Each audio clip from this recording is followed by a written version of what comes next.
बिस्मिल्लाहिर्रहमानिर्रहीम। सवाल ये पूछा गया है कि अगर कोई शख्स अपनी बीवी को कहता है कि तू मेरी माँ है, मेरी बहन है, मेरी बेटी है, या बीवी अपने शौहर को कहती कि तू मेरा बाप है, मेरा बेटा है, मेरा भाई है, तो क्या इस सूरत में उनका निकाह टूट जाएगा या नहीं टूटेगा?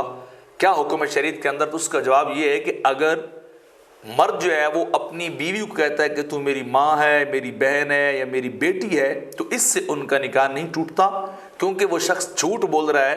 अगर वो उसका ये रिश्ता होता माँ बहन बेटी वाला, तो वो उससे उसका कभी निकाह ही ना हो सकता। इसी तरह अगर बीवी अपने शौहर को ये कहती है तो फिर भी इससे कुछ नहीं होता। मेरे पास एक बार एक आदमी आया, उसने बड़ी दिलचस्प बात सुनाई मुझे और कहा जी बड़ी परेशानी होगी मुझे कल की और बड़ा टेंशन में हूँ, तो किसी ने आपके पास भेजा है। मैंने कहा पूछा क्या प्रॉब्लम, क्या मसला?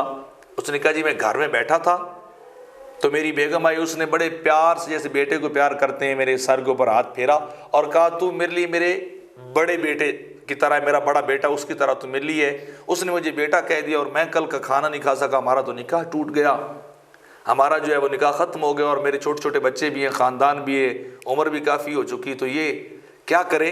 तो मैंने उसे शुगरन कहा था कि आपको कुछ ना कुछ लगाना पड़ेगा, मिठाई देनी पड़ेगी, फिर ही निकाह आपका बचेगा। तो उसने कहा जी आप अल्लाह का नाम लें, मेरा निकाह दुरुस्त करें, मिठाई जितनी आप चाहेंगे उतनी आपको खिला दूंगा। तो मैंने कहा नहीं आपका निकाह नहीं टूटा। तो कहने लगा जी अब मुझे कुछ जो सुकून मिला है।